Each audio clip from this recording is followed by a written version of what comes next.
Hello, Ram Ram ji. कैसे हैं आप सब? मैं उम्मीद करती हूँ आप सभी स्वस्थ और खुश होंगे। इस समय है सुबह के 7 बजे का और हम लगे थे अपनी कड़ी की तैयारियों में। अंदर की सारी क्लीनिंग हो गई थी। क्लीनिंग क्या, सिर्फ अभी झाड़ू लगी थी। पोछा आज हम बाद में लगाएंगे, पहले चूल्हा चला लेंगे क्योंकि रोज़ लेट हो जाता है और कड़ी बनाने में काफ़ी समय ले लगता है। तो सबसे पहले तो हमने मट्ठा चला लिया था और मट्ठा चलाने के बाद इसकी जितना भी मट्ठा हुआ था उसका बनाएंगे हम कड़ी। और ये बैटर बन के हमारा हो गया है तैयार। इसमें हमने डाला था 4-5 कप बेसन था जो हमने इसमें मिक्स कर लिया था अच्छे से, और जो भी स्वाद अनुसार नमक मिर्च वगैरह सब डाल लिए थे।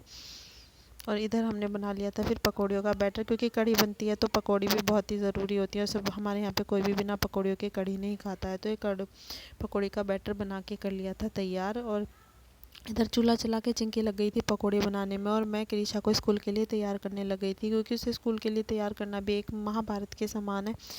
कितना टाइम लगता है उसे स्कूल के लिए तैयार करने में, बहुत ज़्यादा। और मम्मी और मैं दोनों से तैयार करने के लिए लग गए थे। तब तक चिंकी ने अपना कढ़ी का पूरी सारी तैयारियां कर ली थी।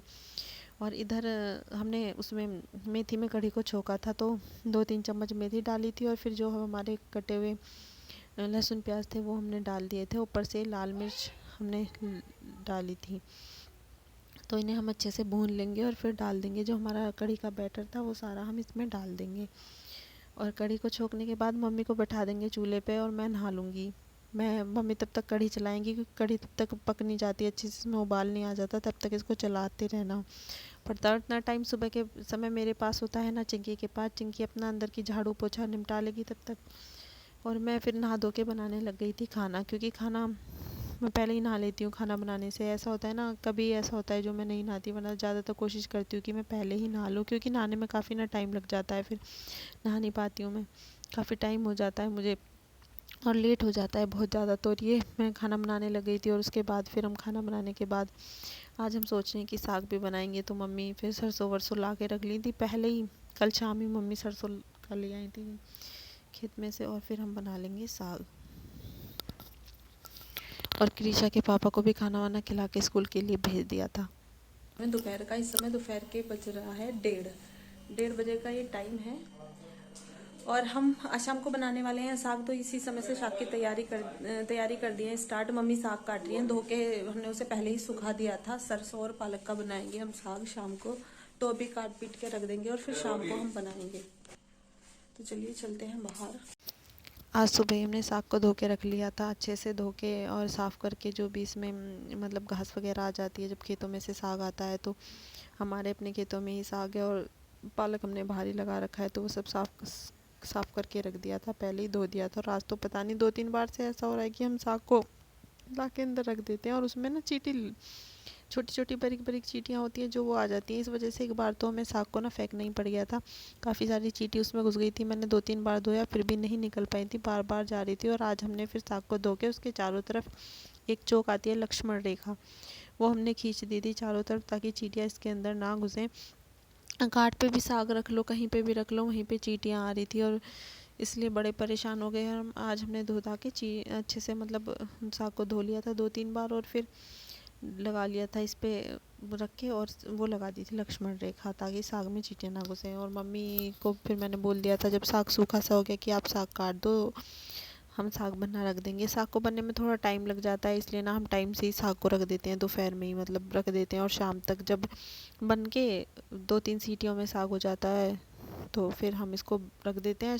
छोकते हम इसे शाम को ही हैं, मतलब जो आलन वगैरह साग में लगाते हैं। छोकते तो हम सुबह में हैं, और आलन वगैरह शाम को लगाते हैं। और ये फिर साग को हमने रख दिया था भर के कुकर में हीटर पे, क्योंकि लाइट भी आ रही थी, तो हम हीटर पे ही साग को बना लेंगे इसलिए। तो सारा करके रख दिया था। और फिर हम ना इसमें दाल भी डालते हैं। मम्मी डालती हैं, मम्मी बोलती हैं कि दाल भी डालनी चाहिए उसमें, उसके लिए पता नहीं कुछ, जैसे कि कुछ लोग दलिया वगैरह डाल देते हैं मक्का का, या कुछ भी डाल देते हैं, बाजरा डाल देते हैं। सबका अपना अपना अलग हिसाब होता है कैसा कैसा बनाते हैं। तो मम्मी तो दाल डलवाती हैं मसूर की, तो वो मसूर की दाल हम डाल देंगे इसमें धो धा के। और अब इसमें हम 1 गिलास पानी भी डालेंगे। कर लगभग हम इसमें इतनी मसूर की दाल लेते हैं, जैसे कि साग के हिसाब से। ये मैंने आधा कप ली थी और आधा कप इसको अच्छे से वॉश कर लिया था। हाँ, वॉश करके फिर मैं इसे इसमें डाल दूँगी। ये वॉश हो गया। चिंकी ने इसमें मुझे पानी भी दे दिया था कि दीदी थोड़ा सा पानी भी डाल देना। थोड़े से का मतलब है वही साग आज हमारा थोड़ा था तो हमने आधा गिलास पानी डाला, वरना नॉर्मली हम 1 गिलास पानी इसमें डाल देते हैं अगर ज़्यादा साग बनता है तो। और ये डाल देते हैं नमक साथ में ही, और अगर आप चाहें तो लाल मिर्च वगैरह या लहसुन वगैरह भी डाल सकते हैं, लेकिन हम तो नहीं डालते, छोंकते समय ही डालते हैं। और ये समय हो गया था फिर 3 बजे के आसपास का ये समय था, और आज देव उठावनी एकादशी थी। पहले तो आप सभी को देव उठावनी एकादशी की बहुत सारी शुभकामनाएं। और हमें वैसे पता नहीं था आज एकादशी, क्योंकि हमारे यहाँ सब बोल रहे थे कि कल है कल है कल है, तो उसी चक्कर में हम नहीं कर पाए। फिर जैसे मम्मी ने मुझे बताया कि नहीं आज ही कर लो, सब जगह आज ही हो रही है, तो हम लोगों ने भी आज ही मना ली थी और उसी की उसमें लग गए थे। फिर मम्मी बनाने लग गई थी देव उठान। मेरी तबीयत थोड़ी सी सही नहीं थी, वरना तो मैं ही बना देती। मम्मी को दिखता थोड़ा मतलब अच्छे से दिखता नहीं है चश्मे से, मम्मी को दिक्कत हो रही थी बनाने में, और मम्मी के हाथों में भी थोड़ी सी बाई है ना, तो वो अच्छे से बना नहीं पा रही थी, उनको प्रॉब्लम हो रही थी नीचे बैठने में भी, और इसलिए फिर मैं बना नहीं सकती थी, और चिंकी को बनाना नहीं आता था, तो मम्मी ने ही बना दिया। मम्मी की मजबूरी थी, और क्या सकते हैं, मजबूरी में तो बहुत सारे काम ऐसे होते हैं जो हमें करने ही पड़ते हैं। तो मैं मम्मी को बता रही थी कि मम्मी थोड़ा सा ना तिरछा हो गया था बनाते समय, मम्मी को ज़्यादा अच्छे से बनाना नहीं आता, तो थोड़ा सा ना तिरछा हो गया था। तो मम्मी वही देख रही थी कि मम्मी कहने लगी चलो कोई नहीं, अब जो भी हो गया है जी, बन तो गया ही, पूजा के लिए तो हो ही गया, और ऐसे भी वो है। और इसके बाद ना इस पे ऐसा होता है कि वो भी बनाए जाते हैं ढोल, अपने जो भी मतलब डांगर वगैरह होते हैं, भैंसें होती हैं, गायें होती हैं, जितने भी आपके पशु होते हैं या सब होते हैं, तो वो भी यहाँ पे बनाए जाते हैं। तो मम्मी अब वही बना रही थी, और सब घर में कितने मेंबर हैं उन सब के पैर वैर वो सब बनाने होते हैं, तो सारी चीज़ें ऐसी होती हैं इसमें बनाने की।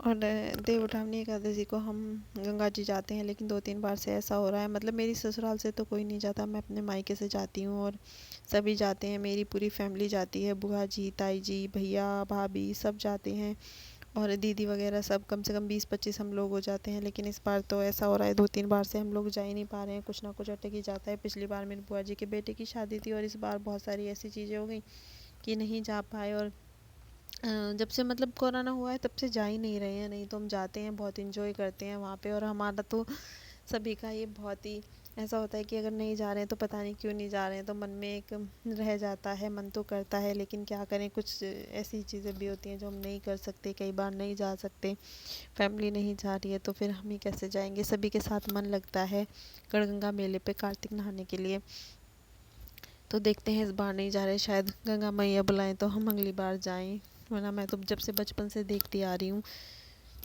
तो जाते ही हैं बचपन से, जहाँ तक मुझे याद है। ऐसा एक आध साल ही होता है कि हम लोग नहीं जाते, नहीं तो हम जाते ही हैं, बहुत कम ऐसा होता है। और इधर फिर साग भी हमारा हो गया था बन के तैयार तब तक, और फिर साग में घोटा तो हम घोटे से नहीं घोटते, ब्लेंडर ले रखा है हमने, क्योंकि घोटे से मुझसे भी नहीं घुटता और ना ही चिंकी से घुटता है। मम्मी से अब घोटा नहीं जाता, क्योंकि मम्मी के हाथों से दिक्कत, मम्मी से घोटा ज़्यादा देर नहीं चलाया जाता, तो हम लोग तो ब्लेंडर से ही घोट देते हैं, मैं और चिंकी। हमने अधिकतर जब से इस ब्लेंडर स्पेशली इसीलिए लिया था कि ताकि हम साग वाग घोट लें इसमें, और इससे अच्छा काफ़ी अच्छा घुट जाता है, और टेस्टी भी काफ़ी लगता है। लोग कहते हैं कि नहीं हाथ से घुटा हुआ ज़्यादा अच्छा लगता है, मेरे हिसाब से तो ऐसा कुछ भी नहीं है, हाथ से घोट लो, हाथ से बल्कि थोड़ा सा मोटा रह जाता है, लेकिन इससे काफ़ी बारीक हो जाता है और खाने में टेस्टी भी लगता है, तो हम तो इसी से ही इसको घोटते हैं, ब्लेंडर से ही।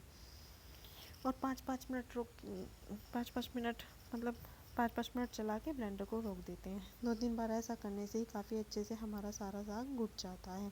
और ये देखिए हमारा साग घुट के हो गया है, बिल्कुल बारीक हो गया है। अब हम इसमें लगाएंगे आलन। आलन सब तो मक्का के आटे का लगाते हैं, बेसिकली मैंने देखा है लोग मक्का के आटे का लगाते हैं, मैंने काफ़ी लोगों को लगाते हुए भी देखा है, लेकिन हम ऐसा नहीं करते हैं, हम तो गेहूं के आटे का ही लगाते हैं। मेरी यहाँ पे तो मम्मी ने मुझे ऐसा ही बताया कि गेहूं के आटे का भी हम आलन लगा सकते हैं और उसका काफ़ी टेस्टी लगता है। तो ये हमने लिया था 1 कप गेहूं का आटा लिया था, और उसे अच्छे से गर्म पानी में मिक्स कर लिया था ताकि उसमें गुठलियाँ ना रहें। और फिर उसमें आप चाहें तो उसमें भी नमक में डाल सकते हैं, मतलब नमक तो हमने पहले ही डाल लिया था, मिर्च और हींग डाल सकते हैं, लेकिन हमने ऐसा नहीं किया था, बाद में ही डाल लिया था, मतलब पहले इस आटे को डाल लेते हैं और फिर डाल ली थी इसमें हींग, आटा मतलब जो आलन था वो सारा इसमें डाल के। और ये हमारी थी लाल मिर्च पाउडर, इसको हमने डाल दिया था। और अब हम डाल देंगे ये जो हमने आलन का आटा तैयार किया था ना, ये हम इसको डाल देंगे और इसे अच्छे से मिक्स करके इसको थोड़ी देर खदकाएंगे साग को तब तक अच्छे से, ताकि पक जाए। थोड़ी देर क्या, इसे काफ़ी देर खदका लेते हैं, जितना ज़्यादा खदकेगा उतना ही अच्छा इसमें टेस्ट आता है। और हम इसको छोंकते नहीं है साग को ना, हम हमेशा सुबह में ही छोंकते हैं। सुबह को जब हम इसे खाएंगे, अभी तो हम इसे ऐसे ही खा लेंगे, सुबह को जब हम इसे खाएंगे ना तब हम इसको छोंकेंगे। और इधर मम्मी आ गई थी, देव उठान का समय हो गया था देव उठाने के लिए। तो इस बार हमने देव उठान को सिंगाड़े से पूजा था। आप चाहे सिंगाड़े से ही पूज लेते हैं, जवे से भी पूज लेते हैं, और शकलकंदी वगैरह से पूज लेते हैं। तो हमने तो इस बार उससे पूछ दिया था, सिंगाड़ों से पूछ दिया था। और ये मम्मी देव उठान का वो जो गाना होता है, उठो देव जागो देव बैठो देव, ऐसा कुछ गा रही थी। वो आवाज़ अच्छे से इसमें नहीं आ रही थी, क्योंकि मैं बहुत धीरे धीरे गा रही थी, तो इसलिए मैं इसको वो नहीं ऐड नहीं कर पाई मैंने, और वो इजी कर दी थी इसमें। और अब मम्मी लगा देंगी भोग। मेरी आप सभी से रिक्वेस्ट है, अगर आप मेरी वीडियो पसंद आए तो लाइक शेयर कमेंट करना ना भूलिएगा। और मेरे चैनल पर नए हैं तो मेरे चैनल को सब्सक्राइब किए बिना ना जाइएगा। मिलते हैं हमारे नेक्स्ट व्लॉग में। Bye bye, till then.